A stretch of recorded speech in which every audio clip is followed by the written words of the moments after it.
Quero partilhar com vocês esse tema aí. Não há nada tão ruim que não possa melhorar, né?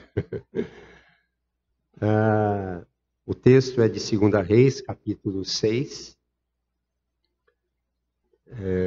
os versículos de 1 a 7.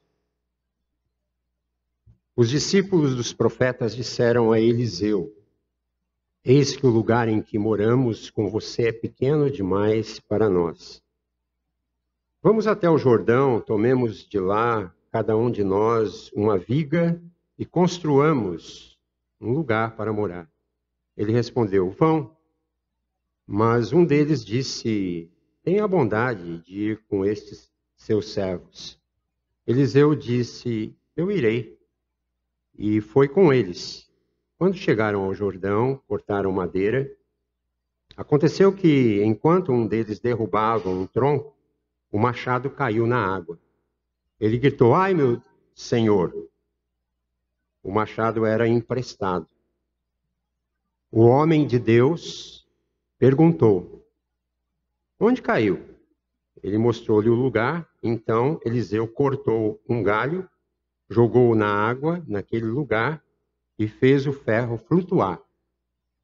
Então disse: Pegue-o. O homem estendeu a mão e o pegou. Na verdade, esta reflexão eu estou parafraseando de um ditado que para muitos acham que é um ditado brasileiro, mas na verdade é um ditado inglês, né? E não há nada tão ruim que não possa piorar, né?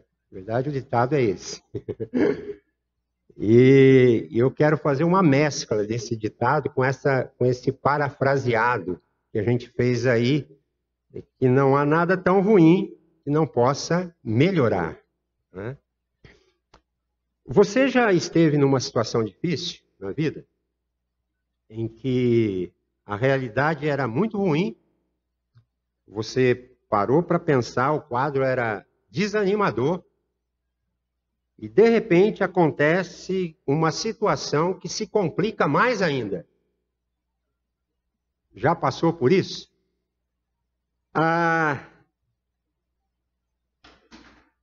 Eu tinha um amigo que ele estava com uma outra pessoa, essa pessoa estava muito desanimada, e essa pessoa disse o seguinte: depois da tempestade, esse meu amigo completou, né, muito animadamente: vem a bonança, né? Não, ele falou: não, vem a chuva, e vem a enxurrada e leva tudo.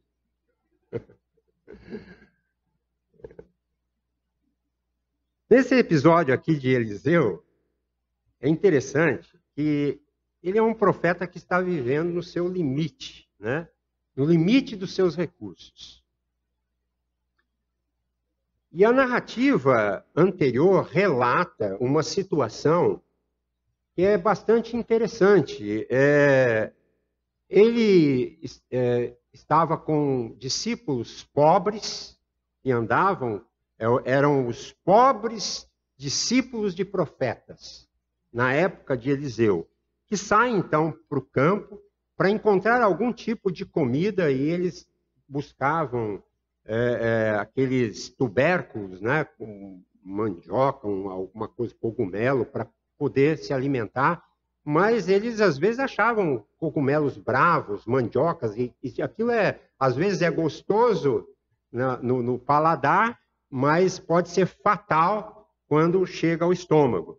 E eles então viviam no limite dos seus recursos financeiros, né? E o que a gente nota aqui é que Eliseu estava numa pobreza tão grande que ele simplesmente demonstrava assim um pouco de desprezo pela segurança e pelo conforto. Mas assim era o jeito de Eliseu, né? Ele até recusou uma oferta de gratidão daquele grande comandante Naamã, que foi curado por ele, né? Que Deus usou a vida de Eliseu para curá-lo lá, que ele mergulhou 7 vezes lá no rio e foi curado. E ele trouxe muita coisa para o Eliseu como gratidão. Ele havia recusado a oferta. Isso, quem sabe, poderia ter resolvido os problemas financeiros de Eliseu, né, naquela época. E ele vivia assim. E agora as coisas ficam pior, né, porque Eliseu, naquela época que Naamã ofereceu aquela oferta a ele, ele insistiu, não, né, ele dizia que dependia de Deus e que os recursos dele não viriam dos homens, mas viria de Deus, né?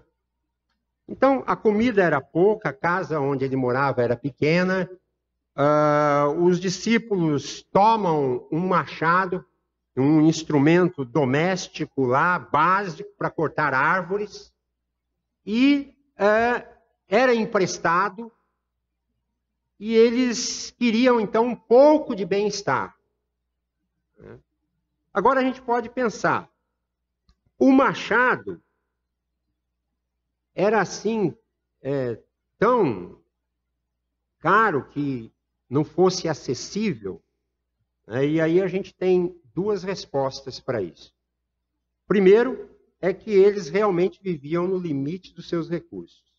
E segundo, é que podia se tratar de uma estratégia de guerra e de política da época. Porque os inimigos, os filisteus, em um dado momento, eles tinham prendido e levado embora cativos todos os ferreiros de Israel, que ficaram impedidos, então, de fabricar armas para a guerra e instrumentos agrícolas. Então, quem tinha um machado, naquela época, era alguém que estava poderoso, né? Por isso, eles emprestaram o machado. E a situação era muito, muito difícil, né? E o que acontece? Eles perdem aquele machado. Eles tinham um, agora não tem nada, tem menos um, e ainda tem que pagar o machado que emprestaram. Né? Não há nada tão ruim que não possa piorar. E quando eu li este texto, eu me lembrei de uma experiência que eu mesmo passei.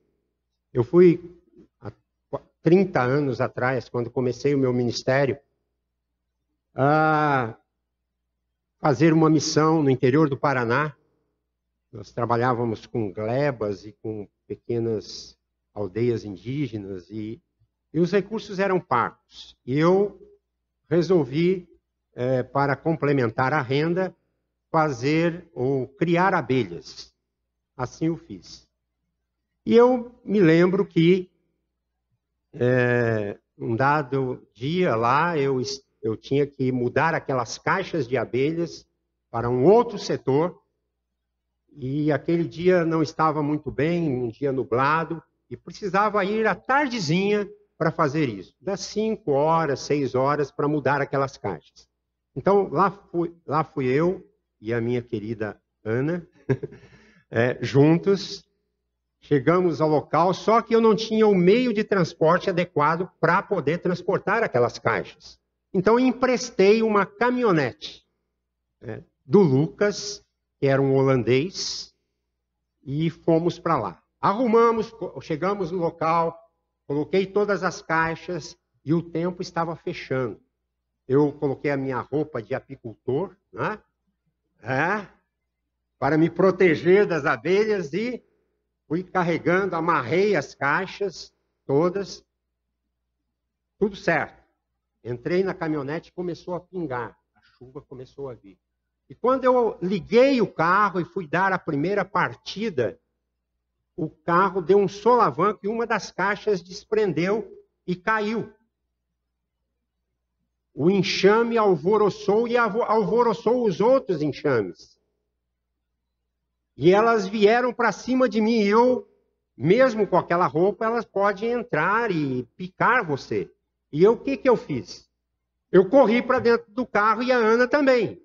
E fechamos as janelas. Mas tinham ido algumas abelhas junto comigo e picaram a Ana. Graças a Deus ela não era alérgica.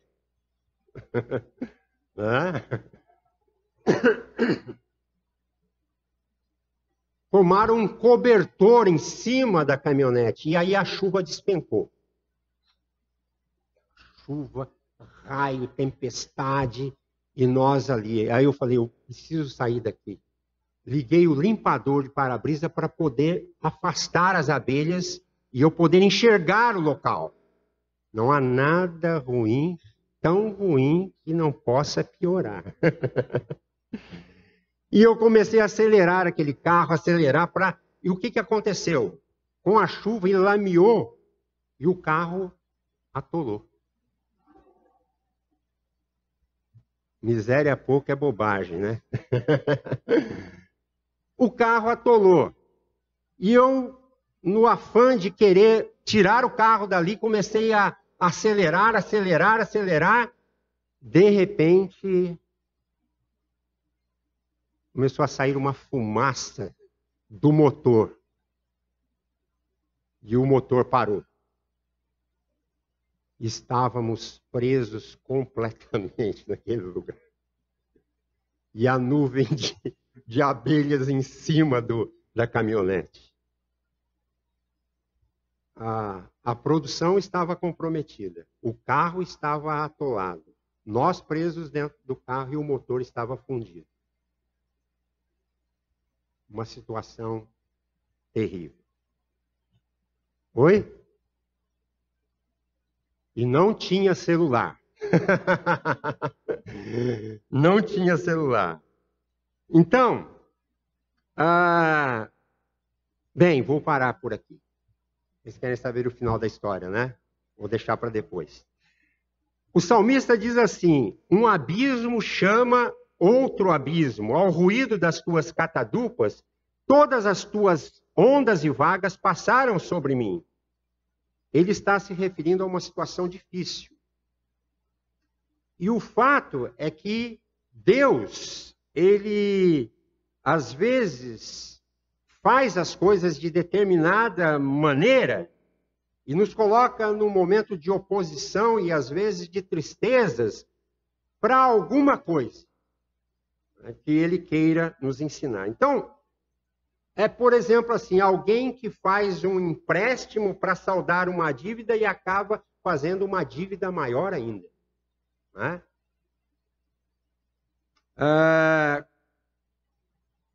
Eu faço uma pergunta. O que fazer quando as coisas estão ruins? O que fazer quando estamos no limite? Que providências nós podemos tomar? A situação aqui do profeta era uma situação limite. Era muito ruim. E quando estamos numa situação limite, uma situação muito ruim, elas melhoram quando nós somos levados a clamar desesperadamente a Deus. É isso que aquele rapaz fez quando o machado caiu na água. Ele diz assim: ai, meu Senhor! 2 Reis, capítulo 6, versículo 5. Eu diria que as perdas e a impotência que muitas vezes a gente tem, elas nos levam à dependência de Deus. O conforto, o bem-estar, muitas vezes eles podem gerar em nós uma falsa segurança. Pode gerar em nós um conforto, mas crises, às vezes, podem nos tornar pessoas sensíveis à presença de Deus e à presença do Espírito Santo de Deus, a quem nós podemos recorrer. O salmista disse: na minha angústia, invoquei o Senhor, sim, clamei ao meu Deus, dos seus templos ouviu ele a minha voz, o clamor que eu lhe fiz chegou aos seus ouvidos. Salmo 18, versículo 6. Então, a situação de desespero e de dor nos leva à dependência de Deus. Segundo, situação limite ruim, elas melhoram quando nós levamos em conta a situação do outro. Quando nós conseguimos calçar os sapatos do outro. O que eles perderam? Um machado. Isso faz alguma diferença para um homem que vive no mundo pós-moderno? Não, nenhuma diferença. Né? O que você faria se você hoje precisasse de um machado? Você sairia daqui, ia numa loja, comprava outro, ponto, resolvido. Né? O problema é que ninguém sabe a dor que eu sinto a não ser Deus, a não ser Jesus. Aquilo que é grave para você pode não ser grave para outra pessoa. A necessidade de um pode não significar nada para o outro. Por isso é que a gente precisa aprender uma coisa muito importante. Olhar o problema do outro com as lentes que o outro está enxergando. Isso, sabe o que eu chamaria? De empatia. É você conseguir ver a dor do outro. O machado, para nós, é um pobre, simples, barato instrumento agrícola. Num contexto de guerra e de selva, pode ser a diferença entre a vida e a morte. Então percebam, o machado pode ser apenas um machado. E se adquire numa loja ou num hipermercado. Mas esse instrumento era essencial naquele momento do profeta e dos seus discípulos de profeta, e era um machado emprestado, era imprescindível, era essencial. Eu pergunto, o que é essencial para você hoje? O que é essencial para nós hoje? Um carro? Um emprego? A saúde? Um curso que você esteja fazendo? Um relacionamento mal resolvido que precisa ser resolvido? O que é essencial? É algo para a gente pensar. Porque não há nada ruim que não possa melhorar.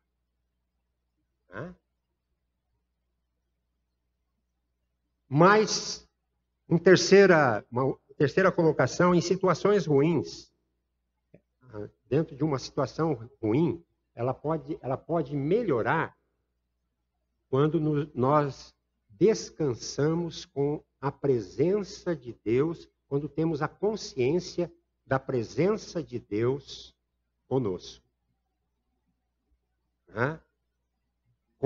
Quando temos a consciência da presença de Deus de uma forma inusitada na nossa vida. Quem diria que o profeta daria uma resposta tão incomum a essa situação embaraçosa que eles estavam passando? Eu poderia perguntar para você, o que você faria na situação de Eliseu? Certamente você poderia perguntar assim, olha, mais ou menos, né? Aonde caiu esse machado? Tal lugar. Aí você tentaria descobrir uns bons mergulhadores, né? Arrumaria uma vara comprida, com um gancho na ponta, né? E você iria tentar resolver. Faria um gráfico do rio, organizaria alguns grupos para poder resolver o problema, né? Faria uma logística e que você pudesse, então, dar uma resposta. Perguntaria quem pode ajudar para a gente achar esse machado. Como resolver esse problema? Há alguma solução possível? Vamos entrar no tutorial do YouTube. Ele vai nos ensinar como pegar o machado no fundo do rio. Ou você vai entrar no Google, né? E ele vai te dizer como resolver o problema. O que chama atenção não é a solução do problema, mas a forma como o problema foi resolvido. Eu creio que há momentos de desespero na nossa vida também. Né? E a solução dos problemas de desespero nos dão a oportunidade, sabe do quê? da intervenção divina, da manifestação do poder e da graça de Deus. E as intervenções divinas, elas às vezes são inusitadas. As nossas impossibilidades, os nossos limites, eles nos levam, sabe aonde? A depender totalmente e tão somente de Deus. Há coisas, meus queridos, que vocês não podem resolver. O que fazer quando nós não... Já chegou a esse momento da sua vida? O que fazer quando você não sabe o que fazer? Que estratégia usar quando não temos uma saída plausível? Como agir quando a vida nos empareda? Como agir quando o machado afunda? Eu diria para vocês que Deus poderia ter resolvido esta situação de uma forma diferente, digamos, né, mais natural.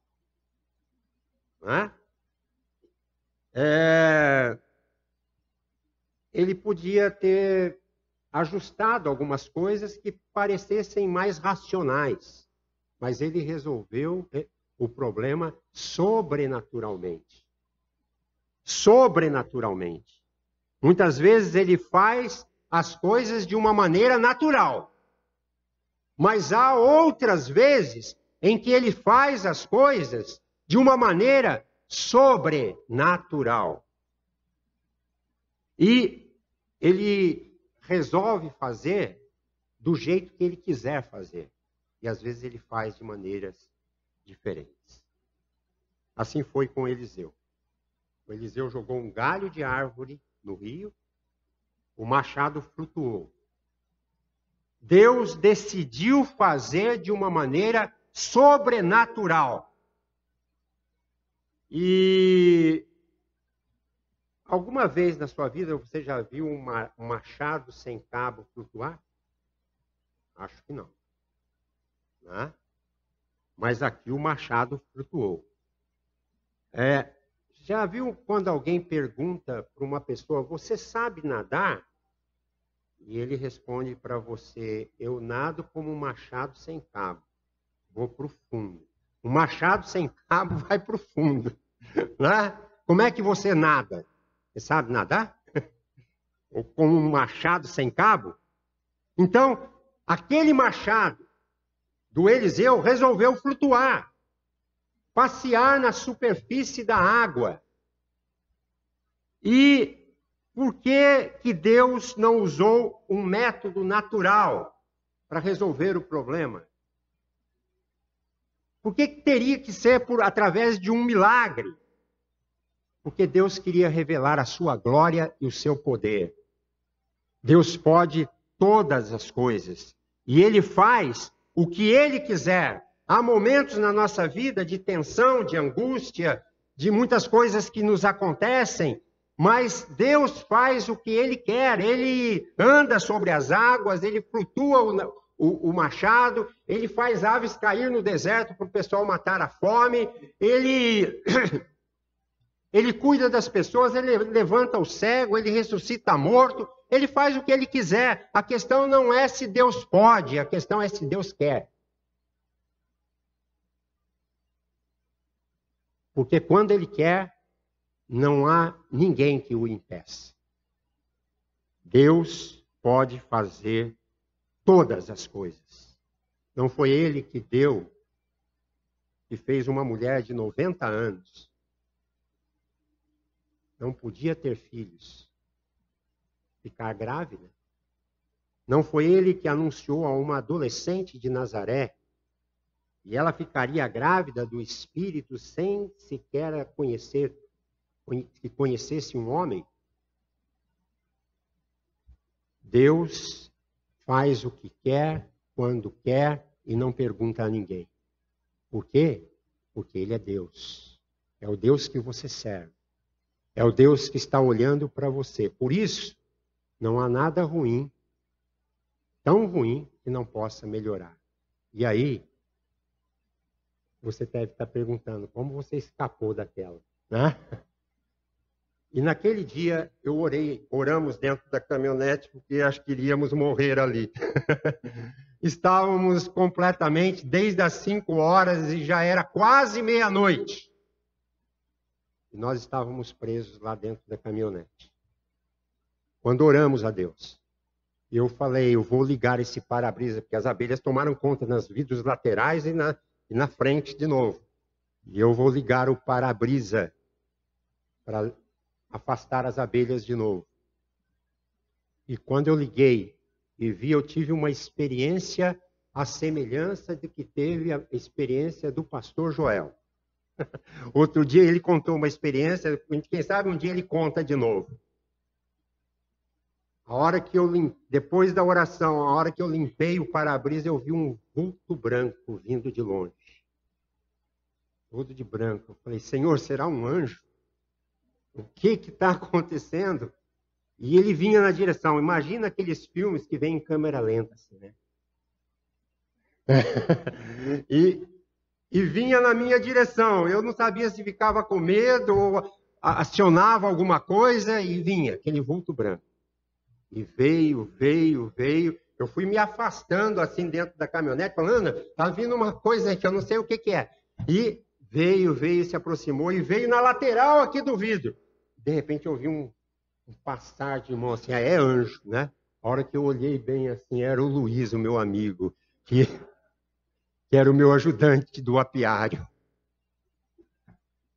Ele estava me aguardando lá no local que era para eu levar as caixas e ficou preocupado porque eu não chegava e ele foi atrás e logo atrás veio um trator e eles nos tiraram de lá e correu tudo bem. Mas eu ainda tinha uma caminhonete emprestada com um motor fundido que tinha que pagar. E eu não tinha dinheiro para isso. E me lembro que me liguei para o Lucas, o holandês, para falar com ele. Falei com ele por telefone e dizer, olha, eu vou levar a caminhonete na oficina tal, assim, assado e tal. E desliguei o telefone. E quando foi à tarde, alguém bateu na nossa porta e era o Lucas. E ele entrou e ele disse assim, pastor, não se preocupe com a caminhonete.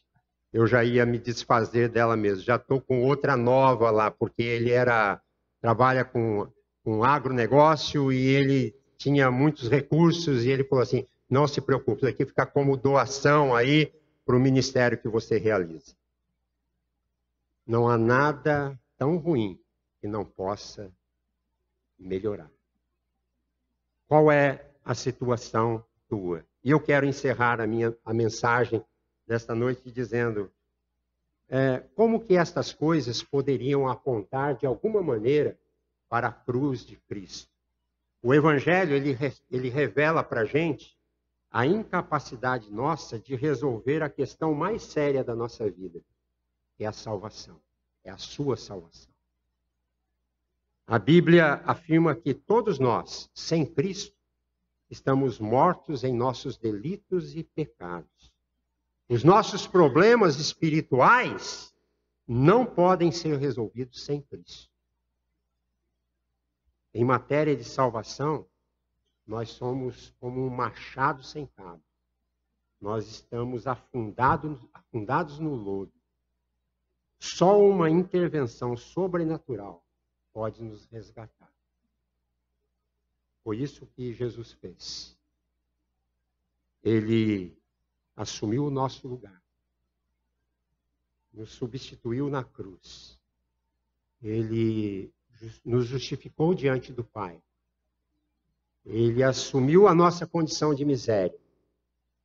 Ele nos abraçou e ele nos resgatou e ele disse num dos textos bíblicos, tirou-nos de um poço de lama e perdição e colocou os nossos pés sobre uma rocha.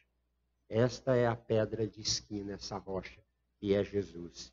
E ele disse mais em Colossenses capítulo 1, versículo 13, e quem nele crê nunca será envergonhado e jamais será confundido. Ele nos tirou do império das trevas e nos trouxe para o reino do Filho do seu amor. tirou-nos da corrupção, tirou-nos da condenação e nos justificou. E diante do Pai, nós estamos limpos. Estávamos perdidos, mas fomos encontrados.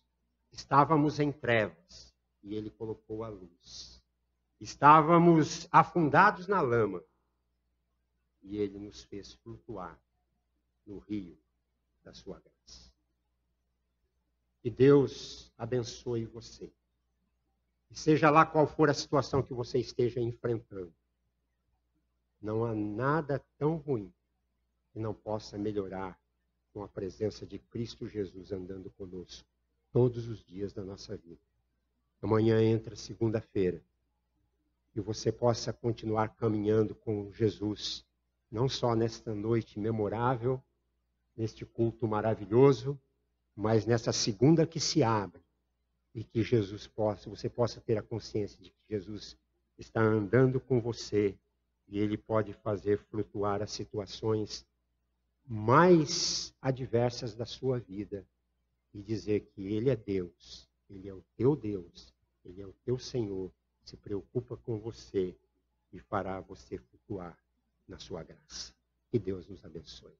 Amém?